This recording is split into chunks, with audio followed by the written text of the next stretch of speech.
in the snowy wastes. 3 piles of ancient gold, rumoured to contain the tears of Sigmar, are being fought over by the Stormcast noble Sigmarite warriors and the filthy verminous rats. So, ladies and gentlemen, we are playing the escalation scenario from the General's Handbook, 1,520 points of Stormcast Eternals versus Skaven. And the way this scenario works, only about a third of the forces begin on the table. The rest will emerge in the second and third battle rounds. So the objective is, of course, to be in a controlling position around these piles of gold, and each side will obtain 1 victory point for each one of these piles of gold they're controlling at the end of their turn. And to control it, you must have more models than the enemy within 6 inches of it, which could be quite favourable to certain large units of verminous scum that are actually on a time-saving movement tray at the moment. So, let's go over the forces, shall we? Okay, so the forces that are starting on the battlefield. We have a unit of Liberators, very, very close to this pile of gold over here. Next to them, we have a 5-man unit of Retributors, very beefy indeed. Then we have a large gap all the way down here to a unit of 5 Judicators, and they are backed up by the Knight Venator, who is currently facing the wrong way, but that's just because his wings would have been poking into the fortress wall otherwise, and the rest of the Stormcast Eternal forces will come in later in turns 2 and 3, so we'll leave it a little bit of a surprise regarding which units are going to be coming in. And now we're going to swing round and look at the Skaven. And now, the forces of the Skaven. What do we have here? So we've got Lord Screech Vermin King. He's the general. That's the Forge World model. And then we've got 40 clan rats with a claw leader, standard, and musician. Those are all the old lead ones from 1987. And then we've got 3 Storm Fiends, one with a rattling gun, one with poison wind launchers, and one with Doomflare and gauntlets. Well, so slightly less units for the Skavens starting on the battlefield, but more will be coming in later, of course, and it's not like they're short on numbers with this 40-man unit right there. They're going to be quite tough to shift, I think. So now we're going to have a live roll-off to see who's going to get the choice of going first in battle round number 1. So here we go. I think you can tell which dice is mine, folks. And it's a cop dice. Cop dice. Gonna have to roll that one again. Not a good start. Oh, it's only a 1. So Warpstone dice, the Warpstone against the orange. That's a 3. So 3. So the Skaven are going to have the choice. I think we're going to go first, please.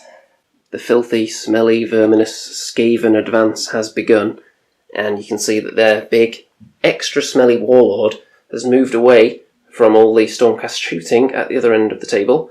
He's come down here, and he used abilities to put Inspiring Presence and Mystic Shield onto the 40 clan rats. So we'll tell you exactly how they did in combat in a minute. Over here, the Storm Fiends moved up and unleashed their shooting fury into the Liberators. However, they only inflicted a single wound due to some quite poor dice rolling from the old rattling gun. Then, speaking of dice rolling, when we get to the combat phase over here, the 40 clan rats put 11 wounds onto the Retributors in combat, because they were hitting and wounding on 3s, because there were 40 of them, and there are the saves. Only 1 failed save. So 1 wound caused out of all that. 4 pluses, only 1. And then when the Retributors hit back, of course, they killed about 9 of them. So they haven't quite got them below that threshold yet, where they're not quite as effective. But just 1 more casualty, I think, would do it. 1 or 2. So, luckily for the clan rats, they didn't require any battle shock, though, because of the Inspiring Presence. And now we're going to go into the Stormcast turn 1, so no fresh units are coming on yet. So, due to a slight miscalculation, it actually turns out 3 of these clan rats survived due to their saves. So, not quite as bad for them.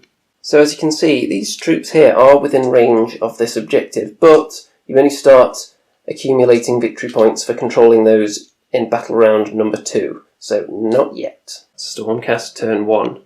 The Judicators moved forward a little bit, but they couldn't get to within range to shoot anything. Unlike the Knight Venator, who moved to within range of his bow and his eagles of the big Skaven warlord, the eagle actually did a wound, But then, as usual, the star-fated arrow successfully hit and then rolled a 1 when wounding, so it just bounced off his big warpstone staff there, unfortunately, so only 1 wound done to him. Down here, the Liberators thought, you know what, we should probably help out to thin down these numbers here of clan rats. So they were all ready to charge, but look at that. They rolled a double 1, that was the only thing that could possibly have failed the charge for them, and that's exactly what they got. Wow. Then in the combat phase, the Retributors downed another big swathe of clan rats, even more than last time. It's 10. 10. But then, in retaliation, the clan rats actually did more damage this time. There were slightly more failed saves for the Retributors this time around. So that guy was finished off, he's dead, and another one is down to his final wound. We're going to find out any second who's going to be going first in turn 2, because there's no battle shock necessary. The Retributors can't possibly fail theirs, and Inspiring Presence is still in effect on the clan rats. So, battle round number 2, when the reinforcements are going to start coming in, and objectives are up for grabs. So here we go with the roll-off. Oh! So both got a 1. Here we go again. It's a 4 and a 4. Rolling again for the 3rd time. It's a 4 and a 2. So the Stormcast are going to have the choice, and I think they are going to go first in battle round number 2. So we're at the start of Stormcast's 2nd turn, and the reinforcements have arrived, so we'll just go over what's come in. We've got 2 concussors mounted on the mighty Dracoths. Next to them we have 3 prosecutors. And then up here, as we're using the castle as the table edge for this game, the Knight Heralder with his terrain rumbling ability has popped up there. And up there in the corner, 5 more Liberators, just to reinforce that side of the battlefield for the inevitable Skaven onslaught that's going to come at some point. So, on with the turn. Stormcast Eternals turn 2, and this is where it gets very, very juicy. So the boring stuff first. Over at this end, the unit of Liberators just moved up around that precious pile of gold, so there's going to be a victory point heading my way for that at the end of this turn. And also, the Knight Venator positioned himself in such a way so that enemy forces are going to have trouble setting up anywhere in that corner, just to make a nuisance of himself. Also, the Judicators moved this way a bit, and then all those guys, along with the Prosecutor's hammers, 2 of them that were able to get in range, all took aim at the Skaven Warlord and put a significant number of wounds on him. How many is he on now? So I've got 4 wounds left now. 4 wounds remaining. Most of that 12. damage, I think, was as a result of the Judicators. The Knight Heralder is moving slowly closer to the battle line, and then we get to the really juicy stuff down here, because the Concussors and the Liberators went in there into the clan rats, who, as you can see, have been utterly obliterated. There's only 5 clan rats left, I think, now. Before they went down, they did take out 1 more Retributor, though, and they put wounds on another one, so that unit's been whittled down a bit, but look at all those casualties. Those 3 monstrous, powerful units, well, maybe not the Liberators, but the other 2 units, very powerful, a lot of killing was done, including actually the ranged attack from the Dracoths as well, and 1 pair of hammers that weren't in range of the Warlord also took out a couple of the old clan rats, I believe. So no battle shock again, because it would be a colossal battle shock failure had they actually to take a test, but they don't, because they're still inspired, and they're going to have their crack at turn 2 now, and we're going to have some Skaven reinforcements, because at the moment the battlefield is not a very pleasant place for Skaven fans. At the start of Skaven turn 2, they've had some reinforcements popping up, so what have we got here that's joined the fray? So we've got Hellpit Abomination that has just joined, a Warp Fire Thrower, and 3 Skaven Jezzails. Excellent. So there's quite a lot of points there. I think there's about 400 odd points, but it doesn't look like there's a lot of models. So we'll see what happens there. Yeah, let's see what they can do to turn the tide. The Vermin Tide. So, Screech Vermin King used the dreaded 13th, and you may notice that there are no more Liberators down here. That's because he turned them all into Storm Vermin. Bum bum bum. So they are all gone. You'll also notice down here that there are currently no clan rats left, and this Retributor is actually dead. Just the corpse pile there. So, completely cleared out that area. These Stormcast units. The Liberators are gone, so it's looking a bit more open there. These Storm Vermin, incidentally, are going to be hovering around that treasure pile, so they're picking up a victory point this turn. That's going to be the only victory point that's picked up right now, because this one in the centre currently has no one near it. Skaven shooting units there move to within range, but the Jezzails just totally missed against the Judicators. The Hell Pit charged into the Knight Venator, and as you can see, it ripped him in half after he did 1 wound to it. Some Stormcast casualties, heavy casualties, and the roll for the first crack at Battle Round number 3 couldn't be more crucial. So, here we go. Dun, dun, dun. It's only a 1. Oh, you choked. 1 again. What? Here we go. It's a 3. And It's it's a 5. So the Skaven are going to have the choice. I assume they're going to choose to go first. Absolutely. Absolutely. So the Skaven have left the heavy hitters till last. Their reinforcements. 2 units of 10 clan rats. Unstoppable power coming in from the Skaven setup area there. Absolutely. So, a stroke of good luck.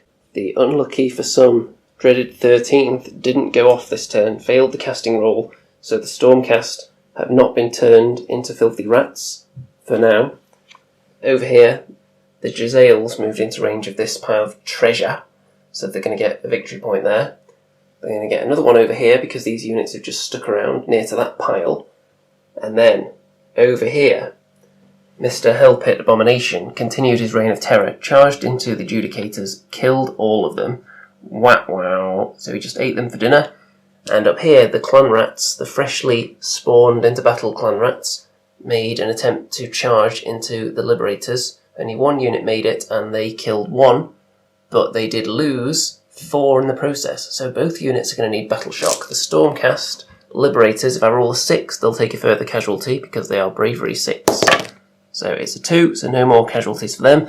And the clan rats are only bravery 4, so whatever comes up on this dice, that many models will run away. And it's a 3. So that means there are only 3 of them left, so they are not actually controlling that pile of treasure, which is very good news for the Stormcast. So, Stormcast turn 3, right at the start, the Knight of Zeros has joined the fight right here, next to the Dracoths on this flank here, facing off against some of the particularly heavy hitters of the Skaven forces. And if we swing all the way over to this side of the battlefield, you can see that the Lord Celestant, mounted on a Dracoth, has come in, facing off with the dreaded Hell Pit Abomination. Okay, a very complicated Stormcast turn 3. First things first, the Knight Heralder decided to shake this piece of terrain in the centre and rolled a 6 for the distance, so it inflicted wounds on the Jezzails, almost killed off this guy as well, and put a wound onto the Hell Pit at the same time, which inspired the Lord Celestant on Dracoth to charge into the Hell Pit, and we'll get to that shortly. In the shooting phase, some hammers were thrown around to mostly very little effect before these guys eventually charged into the Jezzails over here, so they're going to be getting that treasure in a minute. And over on this side, the Knight of Zeros parked himself within 10 inches of the strangely disappeared Skaven warlord, so that any shooting attacks against him were going to be boosted a bit, which the Dracoths unleashed. They unleashed their fiery breath at him, and they did a little bit of damage, but couldn't quite kill him off at this stage. In terms of charges, the Dracoths went into him, which explains his death. Down here, the Retributors made it into the Storm Vermin. The Prosecutors made it into the Jezzails. The Lord Celestant made it into the Hell Pit. And of course that fight is still going on, raging on over there. So in the combat phase, the first guy to go was the Lord Celestant, thinking I could knock that Hell Pit down a couple of notches before he strikes at me. However, he missed with all but 1 attack, despite rolling an extra 3 attacks for being on the charge, and also his Dracoth getting d6 damage onto the Hell Pit. It rolled a 1, then he missed all his attacks, so it barely did anything to this beast. So when it struck back, you can see it actually got him down to 3 wounds from 7. So he's looking a little bit vulnerable now. Over in this combat over here, the Skaven Warlord did strike first and put some wounds on one of the Dracoths, but then when they struck back, they killed him, and they still had attacks left over to put some damage onto the Storm Fiends as well. This combat down here, one of the Retributors has taken a little bit of damage, but they killed off almost all of the Storm Vermin. There's only 1 left, so let's just do his battle shock now. He's going to need to roll a 1 to avoid running away. Oh, 6. Well, he's extra terrified, He has so gone, he's going to be hasn't he? running away, which is going to mean that the Stormcast are going to get this treasure here, I think, because I'm now going to have more models within 6 inches of it. So so that's going to be another victory point for me. Over into the middle here, the prosecutors completely failed all their attacks, but they did take a wound back from the Jezzails in combat, which is slightly embarrassing. And all the way over here, the Liberators just killed another clan rat or two, I think. So it's time for their battle shock as well. So let's see if any more of them are going to run away. That was 3 that died. They got a bravery of 4, so they're also going to need a 1. Oh, so close! So one Skaven clan rat is holding up those Liberators now after that battle shock test. And no more battle shock, because the Dracoth, who actually died as a result of the attack from this guy, failing a save, the one number he couldn't re-roll or pass with, which was a 2, and he failed it. He rolled a 2, so off he went. So there's just one of them left, but their bravery's too high for trifling things like battle shock. So we're going to have the crucial roll-off for turn 4 now, to see who's going to get the choice of going first. This could be pivotal. It's a 1, and it's a 3. So are the Skaven going to take the opportunity to go first? Going to take the opportunity to go first. Okay, Skaven turn 4, and as you can see, the concussors are no more. When the combat came around, I think he actually did down one of them and wounded another, but then he went out as well, went down swinging. And in this combat down here, you can see that the final Storm Vermin, who was actually spawned from a Stormcast unit, has died. So they're not going to get any points for this objective. Over in the middle, oh dear, the shooting attacks from him and also the Jezzails while in combat took out 2 prosecutors, and he's just surviving on 1 wound, this guy, after combat. So they've got 2 models within 6 of that, so they are going to get a point for that. Over here, the first thing that went in combat actually was the Hell Pit Abomination, who finished off the very, very unlucky Mr. Lord Celestant on Dracoth, who last turn missed with all his attacks, and he paid the price because the Hell Pit was still at full strength to attack him twice, and he died. He almost survived actually, but he just went out on the final attack, and had he survived it would have been quite amusing. And then up here, not too much happened, a few casualties, 1 Liberator died, a couple of clan rats I think, not too much. So there is going to be a little bit of battle shock there. So the big unit of clan rats took, I think it was only a single casualty, wasn't it? Okay, so the clan rats with their bravery 4, they're going to be looking not to roll 4 or more to avoid taking further casualties. Here we go. It's 4, so 1 more is going to run away, which isn't enough to deprive them of that victory point though. We head into the Stormcast turn 4. It's not looking good. The Stormcast have lost an awful lot of units. Not many models left at all, but they are in prime position, one could argue. Stormcast Eternals turn 4. The Retributors wisely moved over towards this pile of gold, staying as far away from the Storm Vermin as possible though, so they're going to be claiming that, and they're going to pick up a victory point there.